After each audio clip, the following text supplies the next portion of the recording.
আসসালামু আলাইকুম। খোলা কথা অনুষ্ঠানে আপনাদের স্বাগত জানাই। আমি আপেল মাহমুদ। আজকে কথা বলবো বিএনপি কি একটি প্রফেশনালদের দল নাকি ভবিষ্যতের নতুন রাজনৈতিক সম্ভাবনার প্রতিচ্ছবি এই নিয়ে। বিএনপি নিজেদের দীর্ঘদিন ধরে প্রফেশনালদের দল হিসেবে পরিচয় দিয়ে আসছে।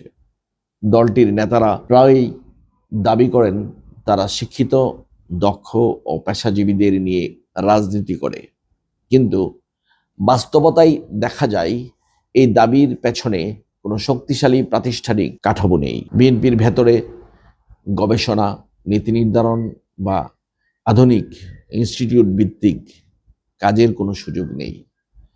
যারা সত্যিই চিন্তা ভাবনা করতে চান, নীতি প্রণয়ন করতে চান বা গবেষণা প্রতিষ্ঠান গড়ে তুলতে চান, তাদের জন্য দলে কোনো জায়গা নেই।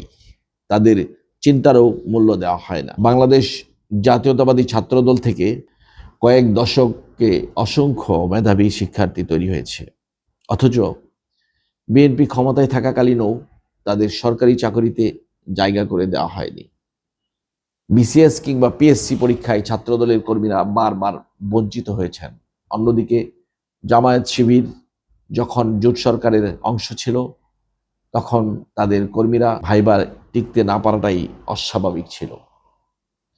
আর ছাত্রলীগের ক্ষেত্রে সরকারি চাকরিতে সুযোগ না পাওয়ার ঘটনা প্রায় কিংবদন্তির মতোই বিরল।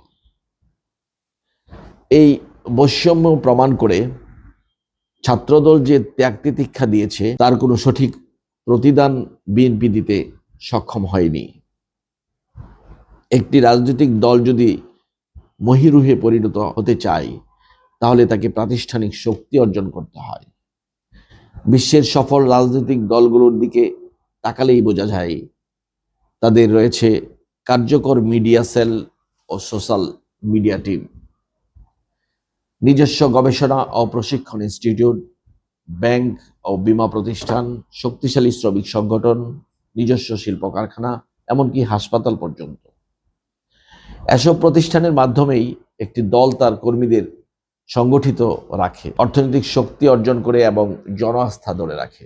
কিন্তু বিএনপির ক্ষেত্রে এই বাস্তবতার কোনো প্রতিফলন নেই।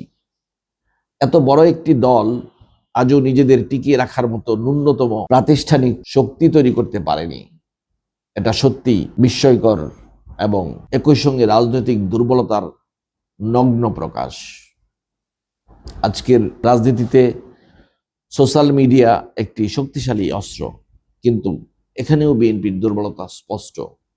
বিএনপির ভারপ্রাপ্ত চেয়ারম্যান জনাব তারেক রহমান যাদের উপর নির্ভর করছেন, তাদের অনেকেই ব্যক্তিগত স্বার্থে ব্যস্ত। ফলশ্রুতিতে গত 13 মাসে অসংখ্য ভুয়া আইডি থেকে তারেক রহমান, বেগম খালেদা জিয়া, ছাত্রদল কিংবা যুবদলের নামে বিদ্বেষমূলক প্রচারণা চালানো হচ্ছে।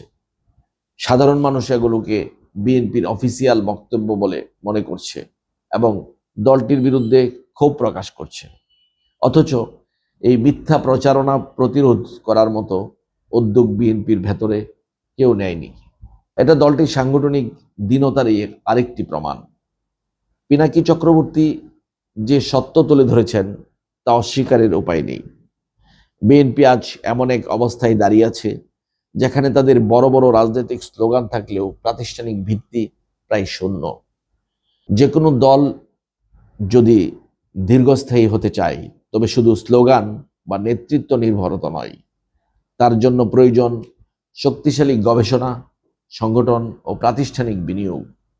বিএনপির 31 দফায় যেসব কর্মসূচি রয়েছে সেগুলো একটি দেশকে সমৃদ্ধ করার জন্য খুবই উপযুক্ত, কিন্তু দলের ভেতরের সকল শ্রেণীর বেকার নেতাকর্মীদের কর্মসংস্থানের বা স্বাবলম্বী হওয়ার জন্য প্রয়োজনীয় পদক্ষেপ নেওয়া এখন সময়ের দাবি।